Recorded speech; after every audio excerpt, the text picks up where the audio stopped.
Hello everyone, and welcome to another episode of Awesome Albums Extras, where I give you extra content on your favorite albums. This extra content consists of neat facts I've learned either since making the original video, facts that didn't fit in the original video, or simply forgot to mention. Today's Awesome Albums Extras video features Emerson, Lake & Palmer's 1973 album, Brain Salad Surgery. Let's jump straight into the music of this awesome album that came out in such an awesome year. 1973 was just such a great year for music. I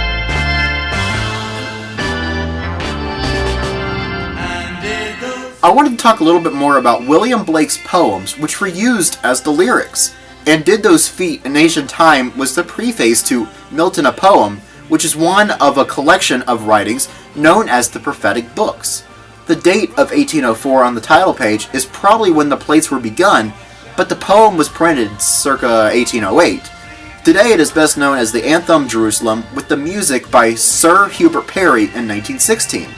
It is not to be confused with another longer poem also by Blake called Jerusalem, the Emanation of the Giant Albion.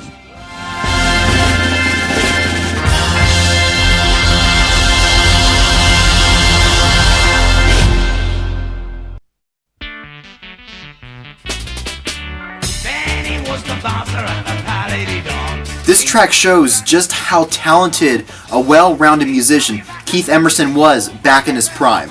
Classical, jazz, rock, blues, honky-tonk, they were all within just this one guy. He's so talented.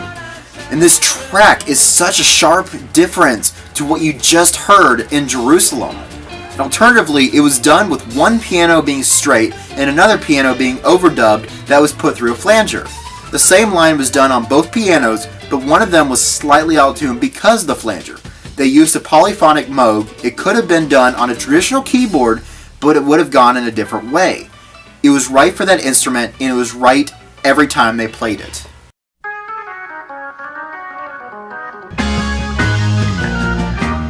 I'm lumping both parts of the first impression here into one section. This, like I said in the original video, is probably the best known track on the album. It has also been used as the theme tune for a British primetime TV show. There was a bit of dust in the studio involving Greg Lake's singing of Karn Evil 9. The story was that Greg felt it was too high-pitched for him to sing comfortably live, and Keith had to transpose everything down a step or two, which given the complexity of the piece, he didn't appreciate that at all. Keith decided to keep the vocals he originally did on the first part of the first impression to tweak Greg's ego. There was a piece that was in both parts of the song. It took me some tracking down what exactly the tune came from, but this part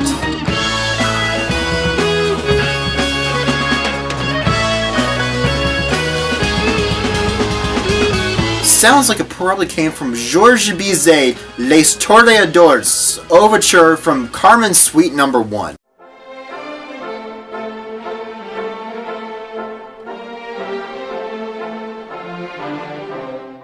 I know the ELP did like to take a lot of elements of classical music and incorporate it into their own music.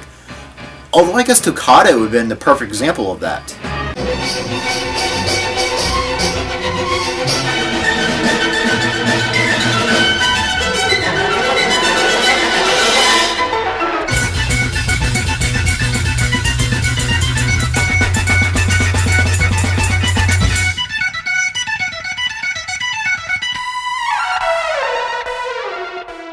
I also mentioned that no part of Karn Evil 9 was released as a single, but it certainly helped the album reach number 2 in the UK and number 11 in the US.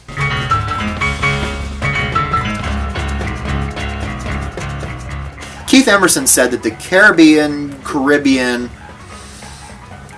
however you pronounce it, solo of the second impression was played on a mini moog, an interpolation of the song St. Thomas by Sonny Rollins. He had been on holiday at Trinidad and got this crazy sound like steel pans.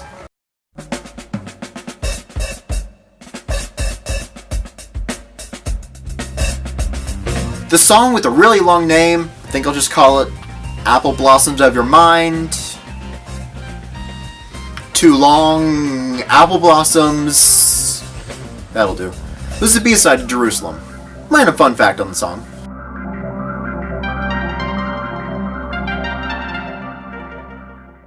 And I know this video is relatively short compared to some of the other Awesome Albums Extras videos, but there's still some really cool stuff here that I just had to share.